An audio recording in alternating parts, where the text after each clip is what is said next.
Hello, my name is Sasha Suda, and I am the Director and CEO of the National Gallery of Canada. Up until very recently, I was curator at the Art Gallery of Ontario, and I spent really most of my life in museums working in curatorial departments. I have thought a lot over the years about environment and how the way we work together can impact the ways in which we fuel and ignite our collective creativity as staff in large creative organizations. I'm really excited to be part of this panel, to be moderating a discussion on environment, because I think it's that thing that we've all in the last 5 to 10 years started thinking a lot about, how to create a more empathetic workspace, a more inclusive and accessible workspace, how to foster self-care in ourselves and in those whom with we work, whether it be donors, coworkers, or other stakeholders, internal and external, and how we might establish boundaries for ourselves and with others, including, again, donors, coworkers, stakeholders internally and externally. I think we're trying to move away from the model of I worked all weekend. That's great. I worked all weekend too. Subtext, that's what this job demands. Because in all of these ways that we work together and maybe we overwork together, it erodes that creativity and that it doesn't help us ignite that flame. So we have an extraordinary panel with us today.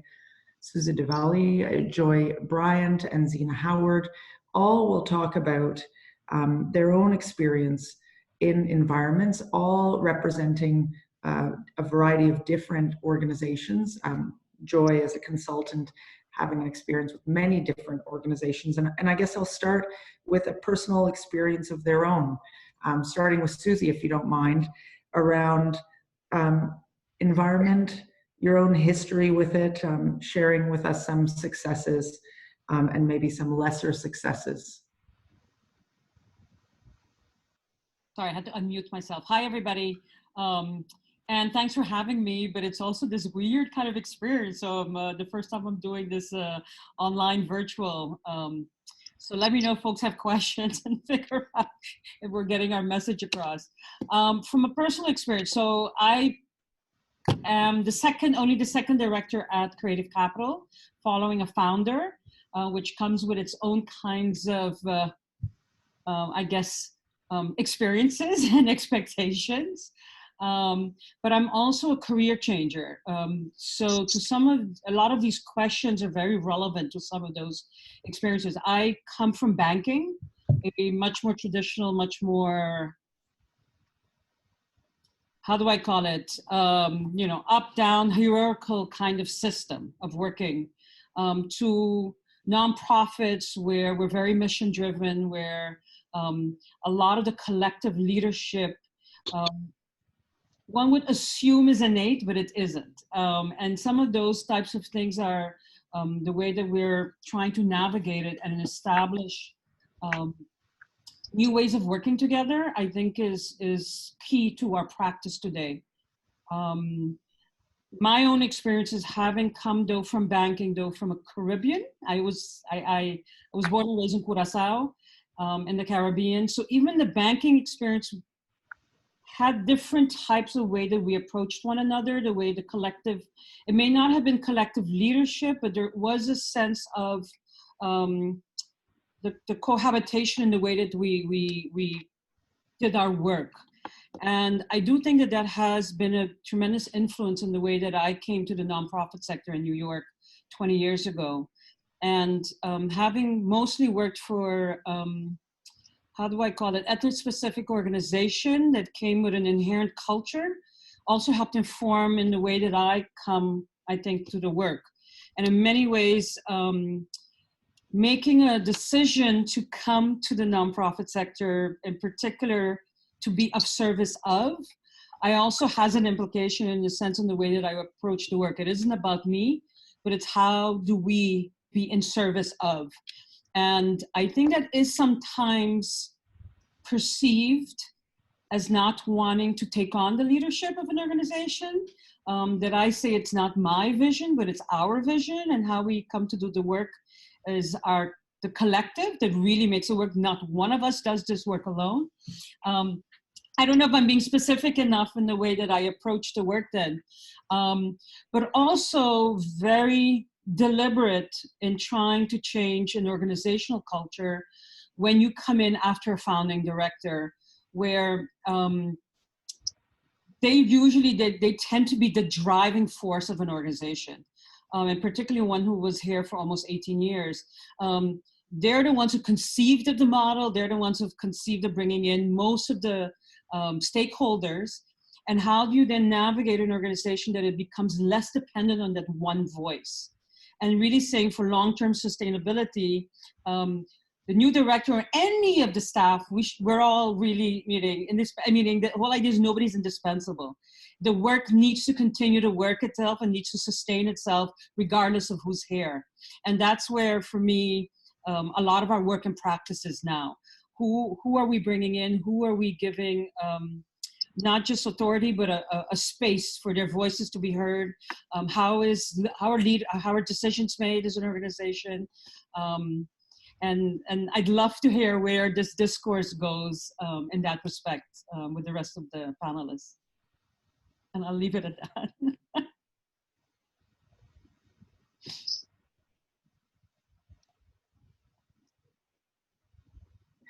Zina, what are your thoughts from your own personal experience? Thank you, Sasha, and good afternoon, everyone. It's certainly a pleasure to be here and be participating in this. It's very exciting. So my personal experience is a little bit of background. I've been an architect for quite some time, upwards of 30 years, and working predominantly with a focus on environment, clearly, because naturally that's what architects do, but most importantly, creating culture and infusing culture in spaces that connect us to memory and help us to foster sort of shared experiences with each other. So it's been wonderful to kind of work in that space. My personal experiences largely are a result of my work, obviously. Let's just start with the profession at large, which has been historically and predominantly a sort of a profession that's dominated by I think the term you used, Sasha, earlier was the hero. I can't remember what you said, a badge of honor, I believe, approach. Rigorous hours, rigorous work ethic that says that if you're working yourself, sort of to the bone, then you are earning that badge of honor. So I think just coming in out of that profession and helping to sort of calibrate that or level that out so that we understand that people are healthier when they are working together as a team, and there aren't these sort of expectations of overworking, so to speak. And beyond that, I think just translating that into the built work that I do predominantly, and I'll just give you some examples from my personal experiences of how just physical environment can change perceptions and change a community, really. I've worked on projects in the DC area, for example. There's one specifically, the Anacostia Neighborhood Library, where you sort of go in and you have a community or people that have experienced one type of, their perception of space and environment is based on one narrow, limited experience, in this case of being in a library that was by all accounts not good, just 4 brick walls, no space for the things that make us healthy, no understanding of physical environmental issues that make us all happy, air quality, lighting quality, daylighting quality, no understanding of that. And beyond that, no understanding of how the way building is programmed and laid out can actually promote healthier interactions with people. So I remembered, starting engagement with that community to try to understand, what they would want to see, from a qualitative standpoint in their environment, in their building. And I remember at the beginning of the process, the community saying, well, we just want a building right now.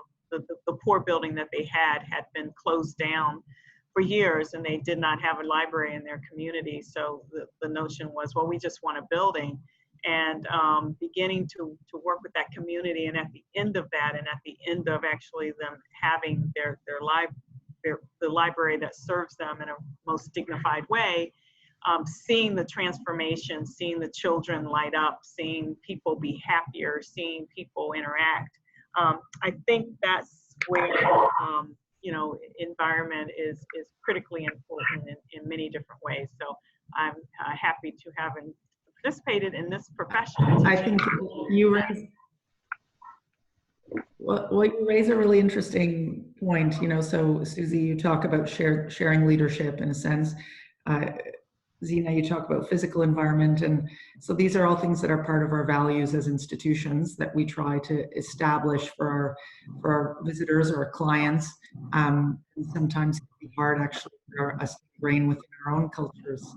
So just take a note out of that, of how we work. And as an architect, it would be interesting to know, while working on that library, if you felt that a similar values and care and thoughtfulness towards the environment was taken for the staff working on the project.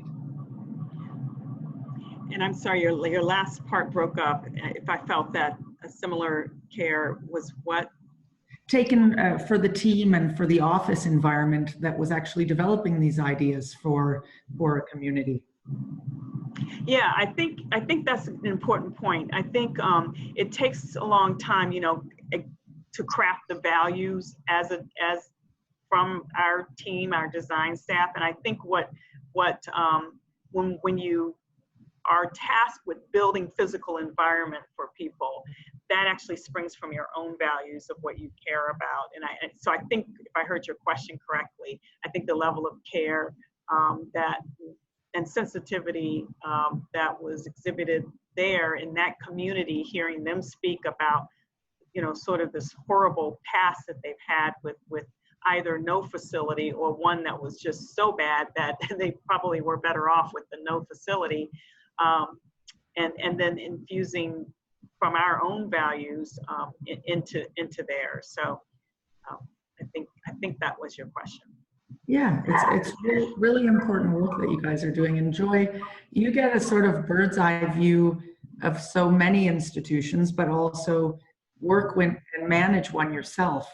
So it'd be interesting to hear your thoughts, whether it be reflections on work with a particular client or clients, or within the office in and of itself. Sure. So I was just to share a little bit of the personal experience as the others were sharing.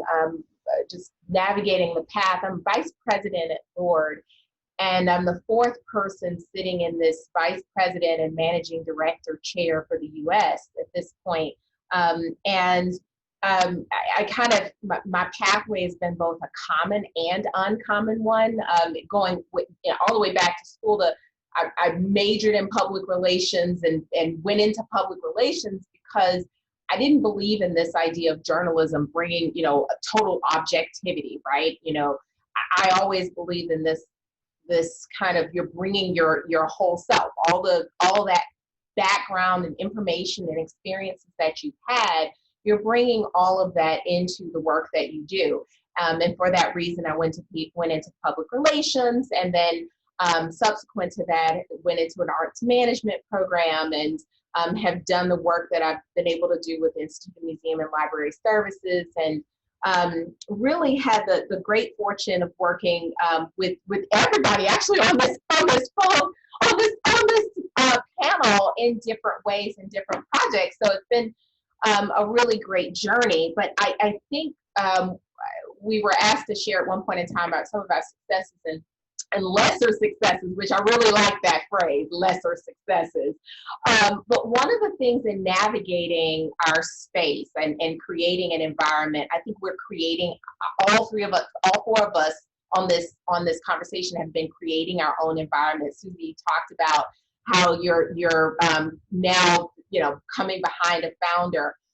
One of the things that has caused me some issues in the beginning, but now I'm really just being able to walk in my own path, is that my name is Joy. I'm sunny. I'm shining. I smile a lot. When I walk into the room, that is what I do. I mean, you know, and I pride myself on being a joyful person. A lot of times people do not take that as serious. People don't understand that I'm bringing heft and weight and experience and understanding and knowledge into the room. And some of that comes from being a smiley person. Some of that comes from being an African-American person. Some of that comes from being a woman. All of those different pieces walk in the door with me when and where I enter. Paula Giddings has that book.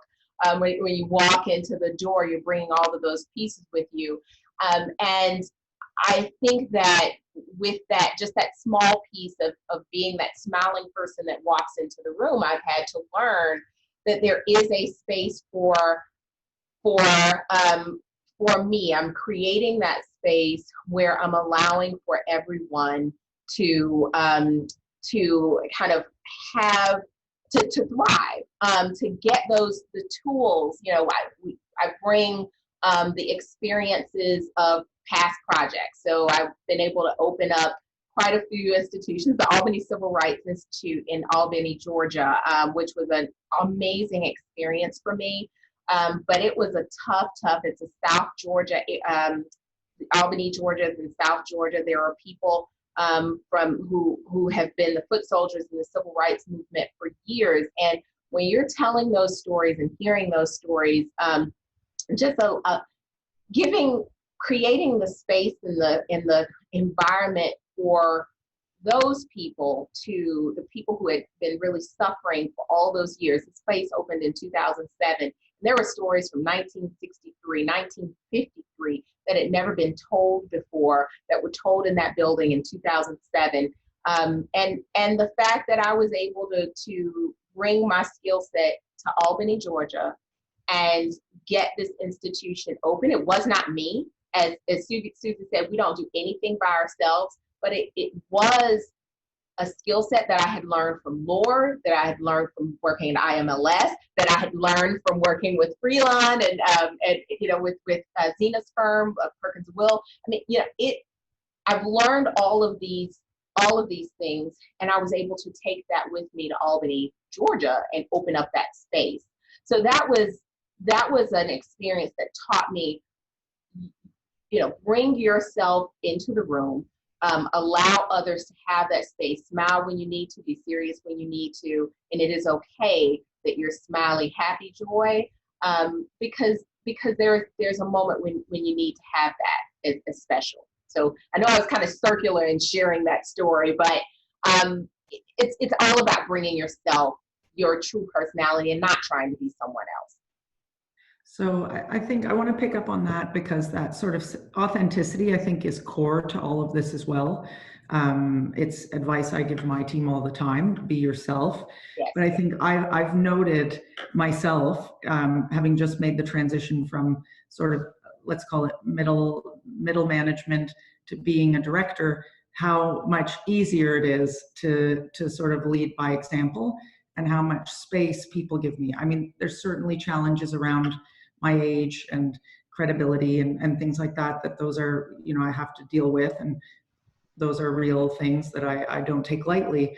But certainly coming into a room optimistic and excited, people sort of, there's not too much of an opening to challenge me. And I wonder, for the group that's joining us today, seeing as we've all come from within a hierarchy, whether it be in the same institution or elsewhere, how do they earn respect and be themselves at the same time? What are some strategies that have worked for you? What are some things that, for example, ways in which you've empowered your staff to sort of be themselves, but also to apply pressure upwards to change the culture so that it better fits for everyone who works within the organization? And maybe I can, if anybody wants to jump at that first, I guess, raise your hand. And if not, I would say we can start with no hands. Zena, how about you?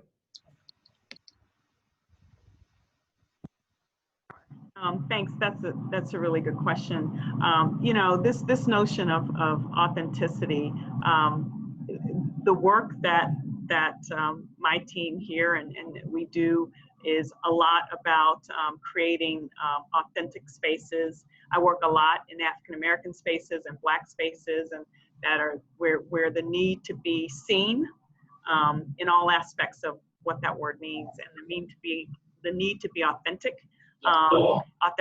Authentically Black, authentically, you know, female, authentically, all of these different things is very, very important to us, and that we sort of infuse that value in a lot of the work we do. But coming up in a profession, my personal journey as an architect in a male-dominated profession, I mean, I remember early in my career, you know, 20s and 30s, walking into a room and, you know, being with a group of meeting potential clients and being turned around and asked, oh, by the way, we've had new people join us. Can you bring us more coffee? when the first person that brought them the coffee looked nothing like me. So coming up and being comfortable, I would say, being a double minority in such an environment, it takes great, I would say, mentorship and sponsorship. And that's not necessarily always looking for people that look like me to mentor me, because I've had wonderful mentors in white males, white females, Black males, Black males. But I believe that mentorship and the ability, and then that sponsorship, the ability to take a chance and put one out there is very important. So with my team here in North Carolina, we have 2 studios, 1 office location as part of the broader Perkins-Will organization. That's what we do. We openly discuss our differences in terms of our diversity. We embrace it. We have we have a global director of diversity, and I was sort of on the founding committee for that diversity panel at Perkins-Will.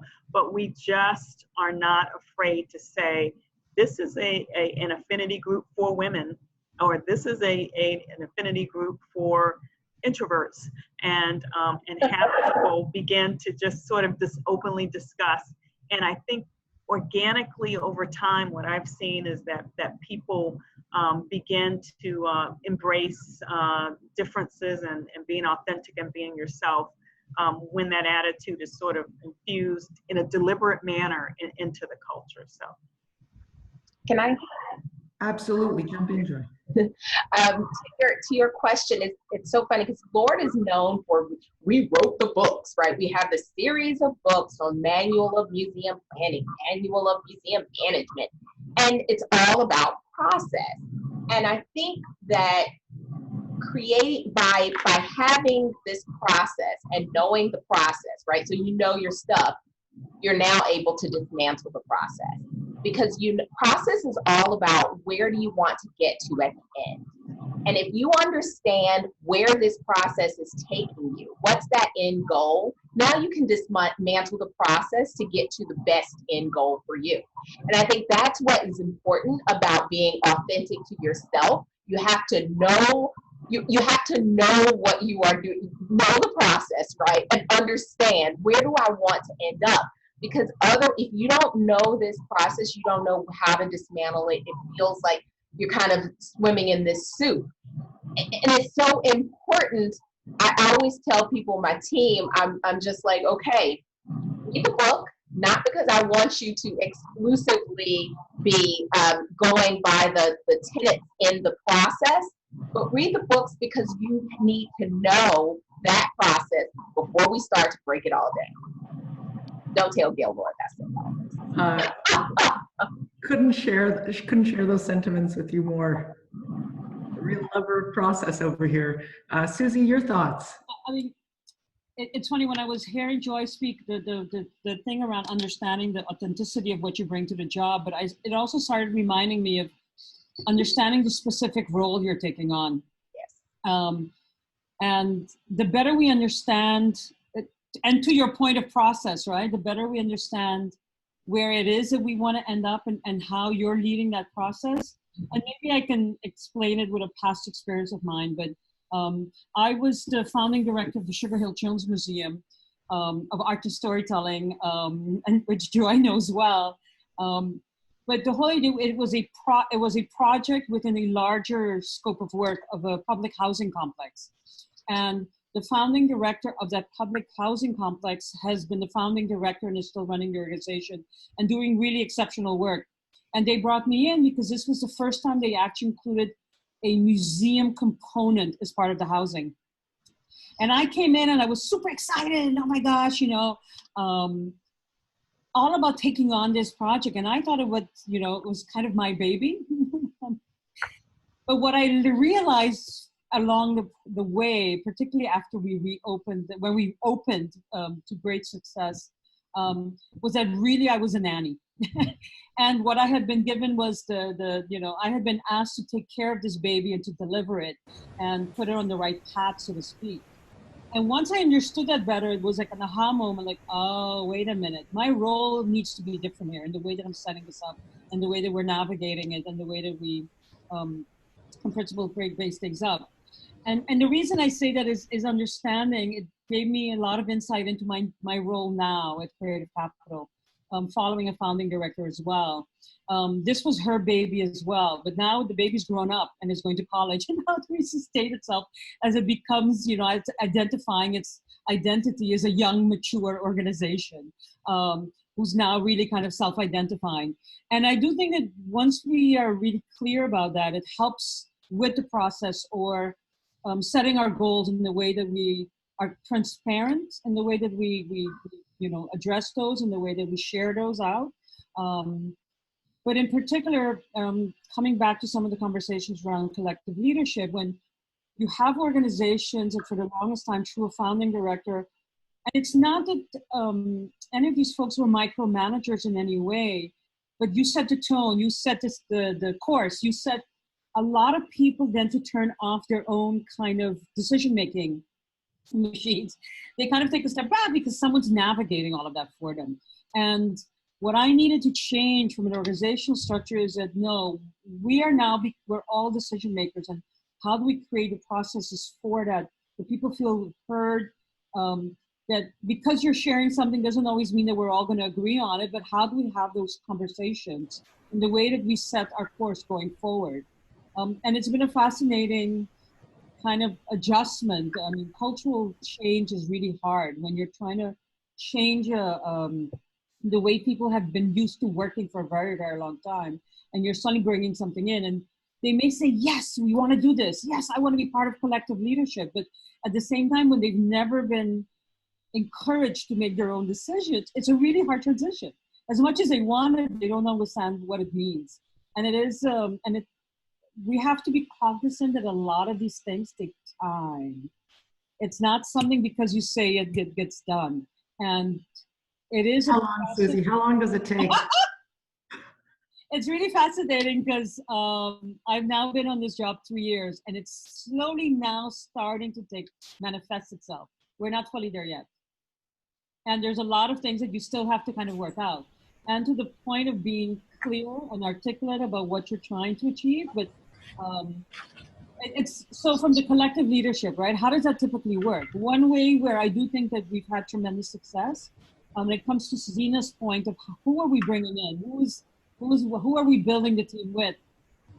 We've created a hiring task force, which has representatives from every single department, but all, you know, from associate level to director level, really trying to bring in the different folks. And the reason was that we wanted people to start learning how to review applications together. First of all, the actual job description, what does it mean? What is it, you know, what is it including? What language are we using? What are the standards? Experience being just as important as, you know, education, and those types of things are the way that we navigate it, but also including some of your values as an organization within that job description. But then how are we evaluating who replied, how they replied, what they, you know, and then going through the interview process. How do you set that up to navigate it, and who gets included in that interview process, and who gets included in the final decision making?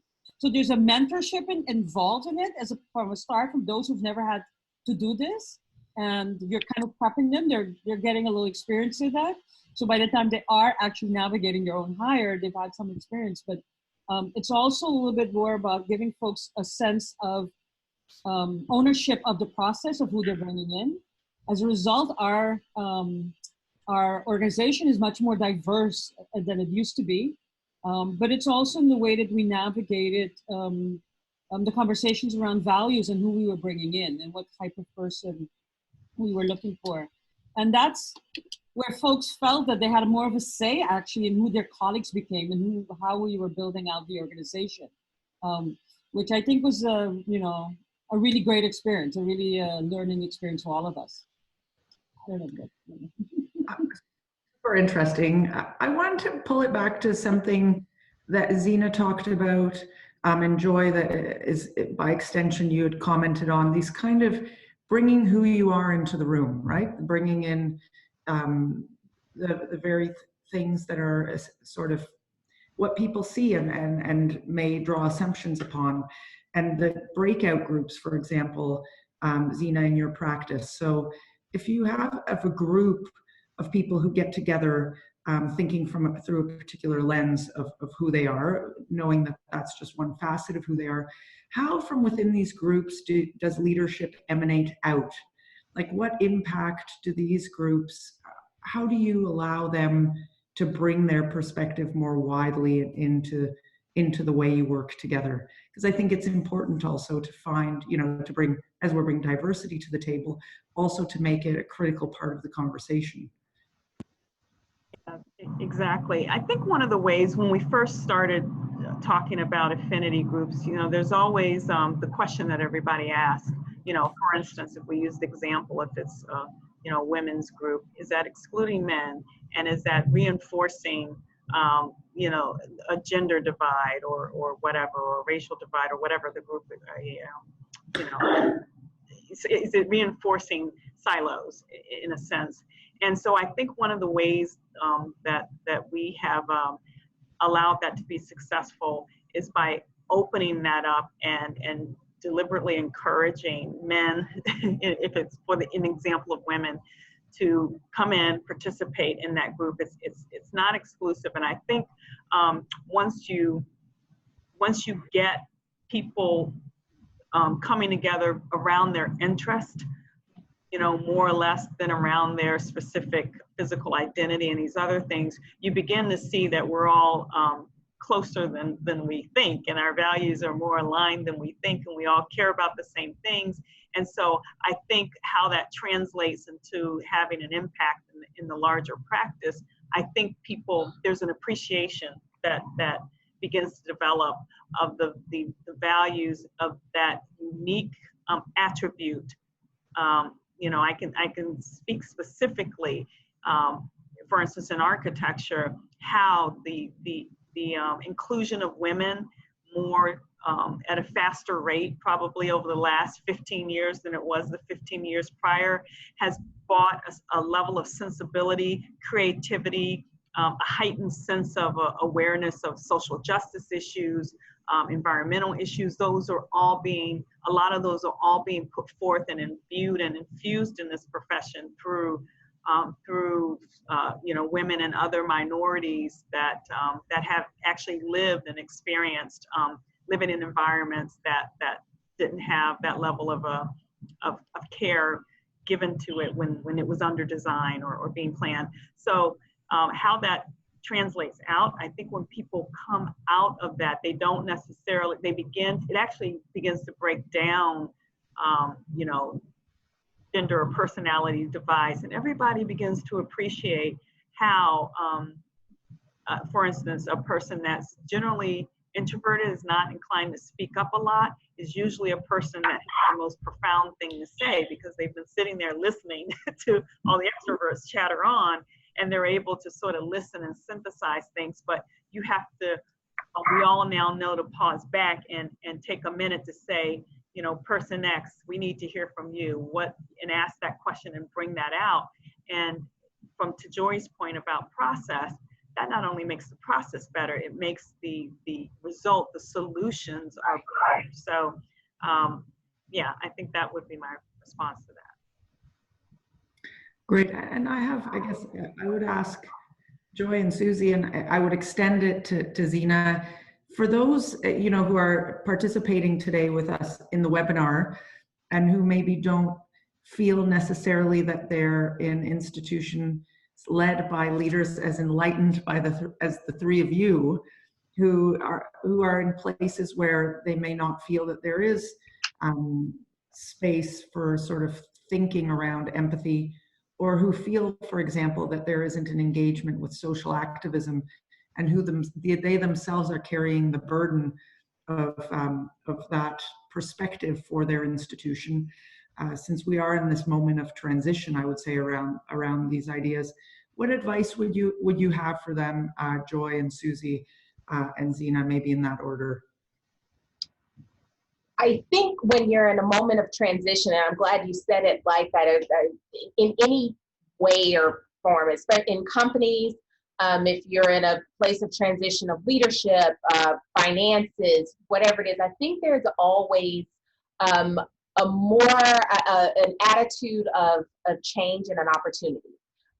Those transition presents opportunities, right? So the things you want to do are things like sitting at the table, you know, so taking the opportunity to, if you are in a room, and you know, a lot of times, you know, I know that Lean In has had negative and positive. For me, I took it as very positive, very much of a positive experience, because it caused me, it made me sit at the table all the time. I don't care. When the book came out, I was not in the position that I'm in now. And when I would be in meetings with clients, when I would be in meetings with other staff who were higher levels than myself, I would sit at the table. I would not sit around the table in the back chairs. So I think that's the first thing. It's an appearance, right? It's some people say faking it till you make it. Maybe you know what's happening, but you sit at the table, right? And take all the opportunities you can to do that. That's the first thing I think that we need to give ourselves permission to do. We also need to give ourselves permission to this goes along with being prepared and reading books. So be prepared and be ready to speak up. I think that's not an issue. I'm not a millennial myself, but that is not an issue I have seen with staff that are coming up behind me. They have no problem speaking up, and I appreciate that, because I think that it starts a dialogue, and I understand that your question is coming from people who might not be really ready to hear that, but by actually speaking up, you're starting that conversation. And unless you say something, I tell people all the time, you know, if someone says, you know what I'm saying? No, I don't. You actually have to say it. You have to use your words. I need to hear it. So I think that speaking up is very important, because you don't know if maybe your leader is more enlightened than you think they may be.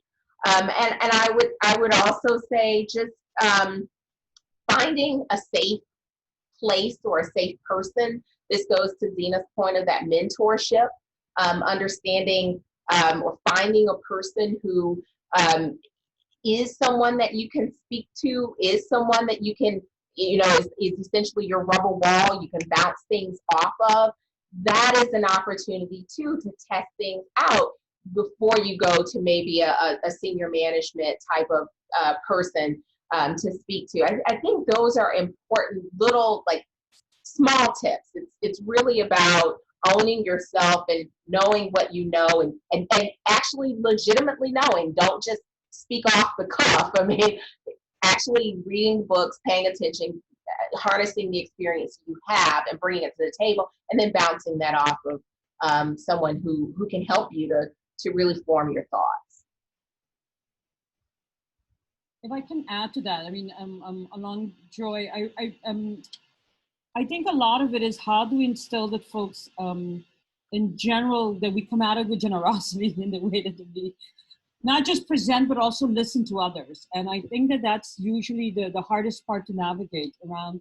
How can we be clear about what we are expecting, but also in the way that, like I've often asked all of my staff when I first started working, and we had lunch, and I had to redo it last year, like, let's have lunch together, saying, what are you hoping to get out of this experience? What are your long-term goals? How does this being here and this now and this work help you get there? How are we thinking more holistically in the way that we can provide opportunities, not just in professional development, but where we take you, who we connect you to. And that we at Creative Capital do this very much for our artists, but how do we take the same value system in the way that we set up our model for artists and think of our team in the same way, right? And provide those same opportunity. And it should be innate, but it isn't always. We were so service oriented, but how do we think around the needs of particular staff members and the way that they want to navigate where they want to head and what they're hoping to achieve themselves.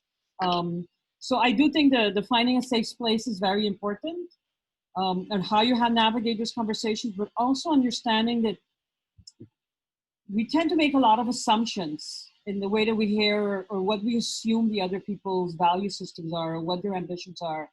And how I have a hard time because I'm pretty direct, what I assume that I am direct, but then you think you're walking out of a meeting and you think you're on the same page and you're not. And how do you get to a place where you really say, are we really on the same page? And have those conversations without it feeling personal. And that's where sometimes I think some of the aspects around, it is your personal ambitions, but how does it fit within the professional realm as well, around the balance between what you're hoping to achieve on a personal level, but the professional needs of the organization. And it's usually when you're able to talk about that and find that sweet spot, it's where you're most effective and productive on both ends, I think. And having upfront conversations, I think, are usually very helpful, but also assuring that we're listening to one another. Not so hard when there's so much noise and so much to do and so much work pressure, that you kind of create those opportunities where you are actually sitting down and saying, hey, where are we at? Where are we heading? Are we really connecting? And are we moving this forward? And I think the more of those individual check-ins and assuring that we're on the same page, the more that navigates to the global, to the group effort. And a lot of it comes from setting clear goals, setting clear values of what we're trying to ultimately do. I've always been much better at if the more I understand what we're hoping to achieve, how better we navigate getting there, the action aspect of it. And I think that works in the general scope as well. And I think from a leader standpoint, are we checking in on our own?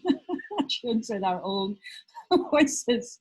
Are we navigating? Are we really taking the time? Wait, did I make that clear? Wait, did we just have a good conversation? Again, to the point where there's so much going on, and we sometimes need to check ourselves. So I think it's across the board. We all need to have that the folks who are really honest with us and are just telling us, oh, you did a great job. I'm always weird, when people say, oh, you did a good job, I'm like, thank you. What do you really mean? I want to know what, because the truth for me is, and it's not the truth, right? We all have different truths. We all bring different truths into the room. But how are we navigating someone who's actually going to give you their honest opinion? I value that the most. And because it helps you then navigate, this person is coming at it from a different perspective. How do we manage that in a sense of where we need to get to go? So how do we have a conversation and get to a point where we agree on it so we can navigate forward? I don't know if I don't know if anybody's read the book Radical Candor. It's an interesting one because it talks about the honest conversations, and if nothing else, it certainly underscores how rarely they happen in sort of the Western workplace. You know, that's hard and can be quite shocking.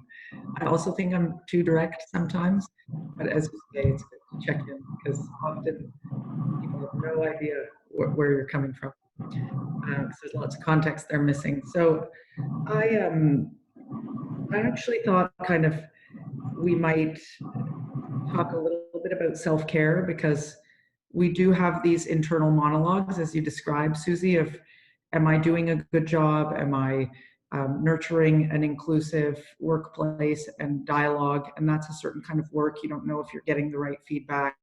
You don't know if you're soliciting it in the right ways. And of course, at every sort of level beneath the director or the leader of the institution are people who are doing the same, right? They might be checking in with one another, but are pushing forward their agenda and also their work objectives and not always feeling supported. So maybe if you could share, for example, a strategy of self-care for yourself, but also some recommendations to those who are participating today. And maybe we'll start with Joy. Sure. Well, this is something, it's so funny because I'm participating as well as looking for answers myself. And one of these, and this self-care question is one that I am constantly trying to readdress. Because you, Sasha, you started out this conversation talking about this badge of honor, which we all, I mean, I know, as I said, I know everybody on this conversation have burned the midnight oil and through the night and appeared at 8 a.m. meetings, polished and professional, and it was wonderful, and it was all of these different things, and you were operating on coffee and all of that. Well, you know what? I've got 2 kids and I'm tired now, and so at this point, I am trying to find that space of self-care, and I am trying to create an environment in my office that is not operating on these 24-hour cycles and working to get new work, delivering work, making sure the clients are satisfied, making sure the families are satisfied. And so the solutions that I'm coming to are around the flexible work hours, are around the teleconferencing, are around the Zoom calls. I'm putting in small tent poles, but I am looking for holistic solutions. I'm looking for ways from my colleagues that are working for them, because I really am interested in, number 1, excelling, and number 2, not killing myself. And I don't mean that on working myself today is what I mean. Can I ask you a follow-up question, Joy, only because we did work together in the past? Are you traveling less? No. Yeah, like the travel, I think, is probably something that's real for all of us and all of those participating today. So maybe that's something also, Susie and Zena, for you to think about and maybe comment on if you have Absolutely. Please do. I mean, I will just say this one last part. Outkast had this song years ago. If I don't move one of the lines, if I don't move my feet, we don't eat. And that's my creed. That's literally the creed of a consultant. If I'm not on the road, then I'm not, we're not thriving, right? That's the philosophy. So what is the answer? That's a great motto. Yeah, I think the travel, of course, none of my projects are local. I run an office, and I also work passionately on the things that I love, particular projects, and they're never like right in your backyard, as Joy knows. So the travel, I have tried to, and I'm open for suggestions, but find ways to navigate that. But one of the things I do when I travel, just small suggestions, make sure you don't scrimp on eating well and getting a good hotel and working out and trying to wedge those things in. But back to self-care overall, I think the biggest thing I'd have to say for me, I sort of had an epiphany earlier this year. When you reach a certain level in your organization or of leadership, the feedback that comes back to you is you know, you sort of have to seek it, right? You know, because you can't continually give your own self feedback. So, I mean, I guess you could, but how you know, helpful is that? So one of the things that I did this year, I thought about that, and I thought, you know, I'm always talking with my leadership team, and we're always encouraging our teams and each others to stay engaged. To the earlier conversation that Susie and Joy were having about how you get people to above anything else, because things are going to happen at work. You know, things aren't going to go, they're going to be going great at times, and they're going to be going not so great at times. How do you keep them engaged and inspired and part of the team? And I started thinking about that relative to myself with leading this organization. And I thought, you know, I sit back and I have these conversations, and I'm always telling people how to improve. But I need to get that feedback from the people that work closest to me. So my core leadership team, I sat them down and I said, I need you to tell me two things about myself. What should I stop doing, and what should I continue doing? And it was just that simple. And the level of communication that began to, the discourse that opened up was extraordinarily helpful to me. And I just decided not to stop there, because these were one-on-one conversations. I then shared the feedback on me with the group that my entire leadership group. And what I noticed was that there was consistency, right? I mean, there was, you know, there was not too many one-off things. And I think it helps sometimes that people can see it as you know, yes, you're a leader, but you're vulnerable. Like Joy said, you should not be expected to stay up all night and look wonderful and beautiful at a presentation when you have two kids that you really stayed up all night with too, in addition to that work. So I think helping people to see the humanity in all of this, and that regardless of how, what levels of our career we reach, we're always going to be human first. And so I think that's helped me quite a bit. Amazing, thank you. And Susie? I would say, so one of the smartest things I did taking on Creative Capital is that I created this voluntary ED club, other executive directors. And some of it was like, how are you managing? How long does transition take and change leadership take? And in the end, we ended up sitting there venting to one another about this idea, you're not alone. And to the first point of acknowledging and saying, I need help, or how are you navigating this issue? How are you navigating that issue? And being helpful to one another has been instrumental. So I think we don't often admit to ourselves like we need help. And help means we just need a different perspective to help you navigate what you're navigating. So admitting and saying yes, and finding like-minded people that you respect, that kind of become your support system, I think is really important. Learning to say no. I don't need to be everywhere. I think the first year I traveled and I said yes to everything. I'm getting better and better at it, at managing and saying, and by saying no, sometimes you're actually providing opportunity for others on the team. So this idea, I can't make it, but our so-and-so can make it. And it has been a really lovely way of bringing other team members at the forefront of some of these conversations and at panels and conferences. So in that way, and thinking of it in that way, so you're kind of also sharing the opportunities and the wealth, and so to speak. And as much as we travel, are you traveling for yourself? So I do think it's some of those setting priorities of how you create space for yourself. Is it because you want to spend more time with your family? Is it because you want to spend, whatever that means, it's very individual. But I was sitting on one of those flights returning from, I think it was Louisville, Kentucky, and I'm like, I am traveling so much and I thought I would have enjoyed it more. What happened? Because I wasn't traveling out of pure pleasure. So I made it a point that once a year, I'm going to make a special trip, and I'm going to do that for 2 weeks.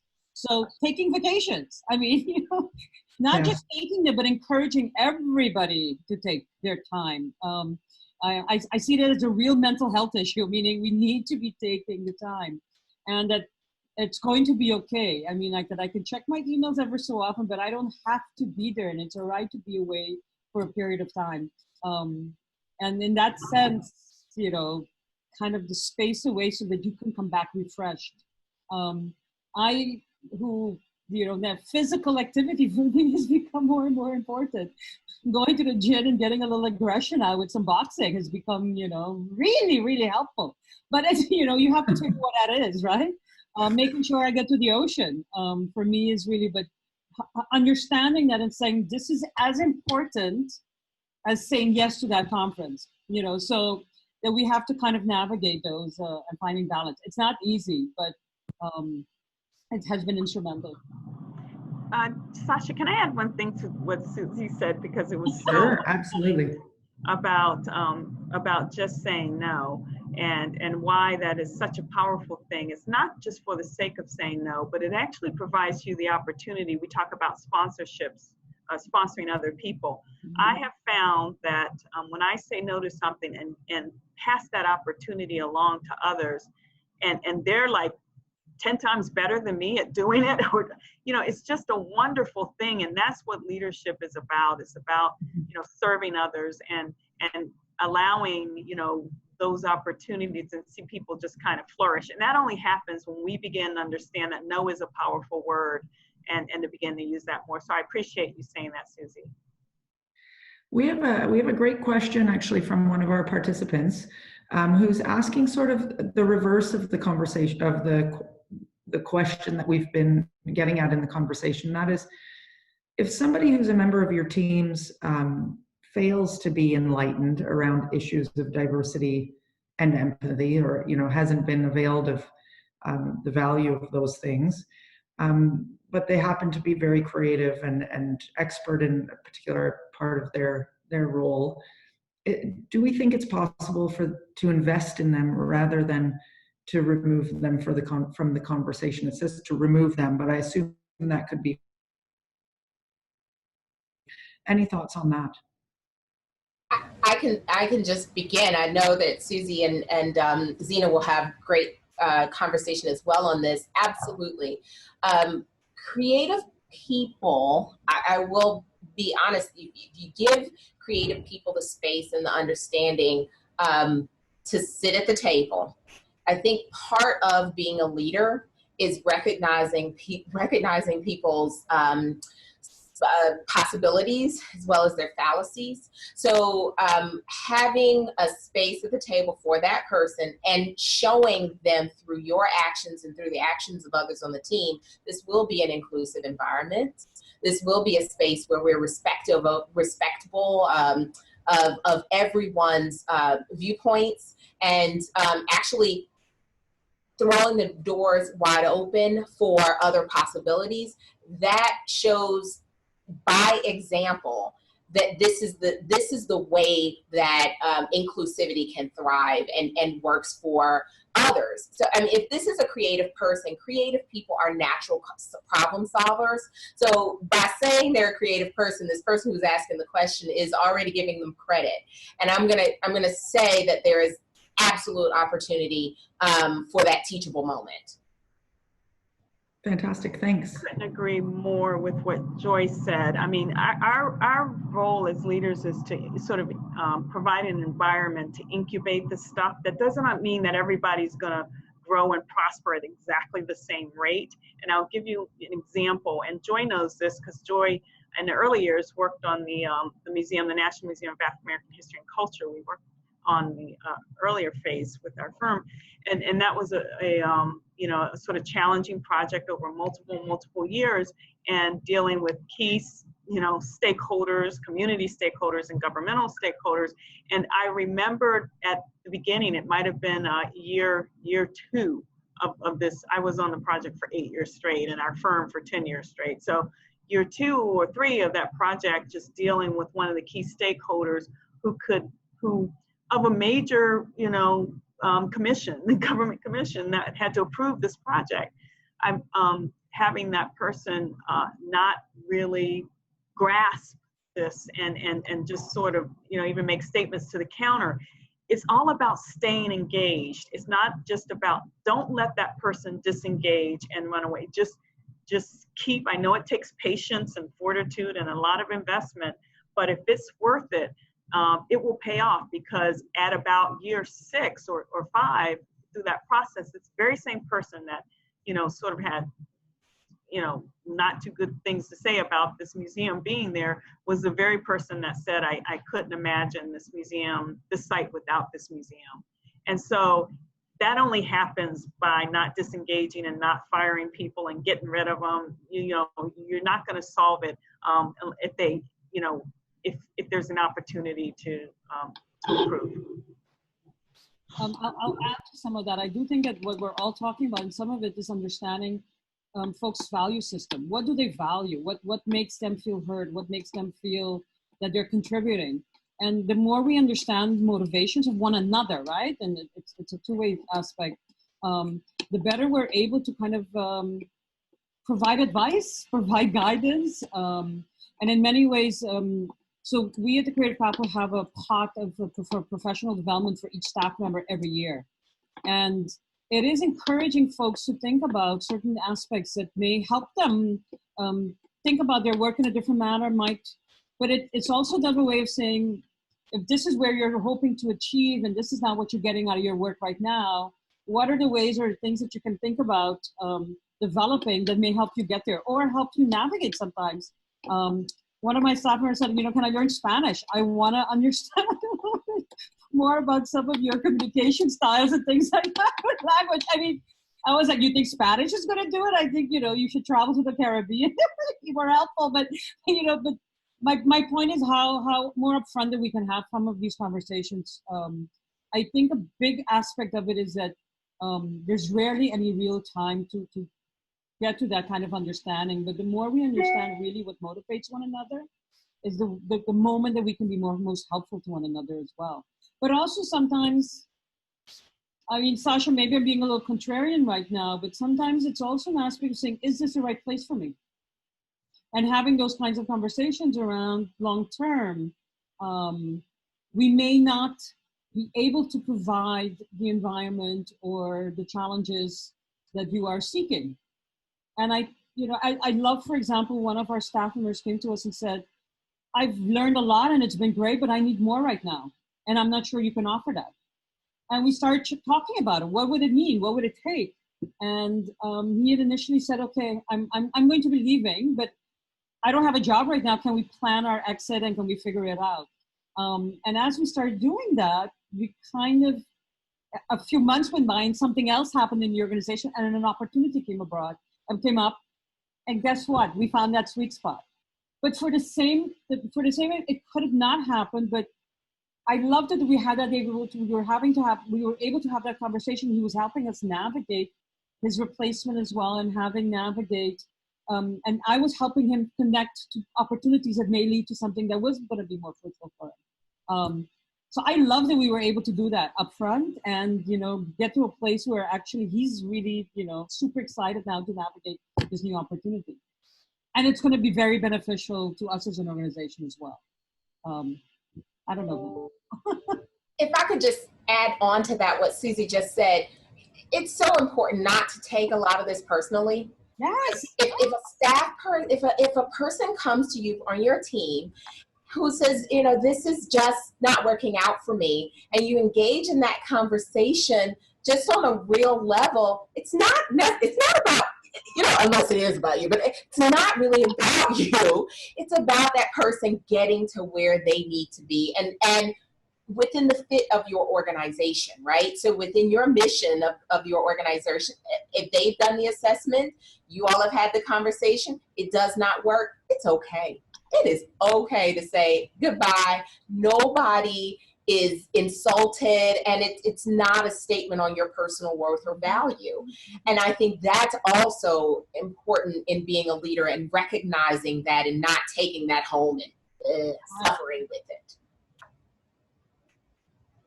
Well, Susie, Joy, Zena, it's humbling being in conversation with you. I wanted to underscore a couple of things and give the audience a chance if there's one more question. I want to say that you guys covered both sides of it. One, that the accountability in many large ways lies with the lead, with the employer, to create an environment that makes everyone feel comfortable, inclusive, and gives them space to be themselves. But as you say, Susie, there is a point at which the employee also has to decide, is this the right place for me? And to take the risk, you know, because it will benefit the organization if they put pressure upward for that to be possible. And I have a few phrases that I wrote down because I just love them. Joy first. If I don't move my feet, we don't eat. So I'm going to use that one personally. Just this notion of collective authority, Susie, I think that's extraordinary. Zena, this idea of affinity groups, taking something on head on and engaging with it in an authentic way, I'm really inspired by that. And something that you said, Joy, to harness the experience that you have. I think that's key, you know, and I think all of you have done that throughout your careers and have done that today on the panel. So I thank you for that. And I thank everyone for joining us. And I hope you have a wonderful, wonderful Tuesday. Is it Tuesday? It is Tuesday. All right. Thanks all. Thank you. It was helpful. And Sasha, thank you for moderating so perfectly. Oh, pleasure. Yeah, it's wonderful to spend an afternoon. I can't wait to meet all of you in person. Okay. And everyone in the audience as well. Come visit Ottawa, my little friend. We will. Thank you. Okay. Bye, ladies.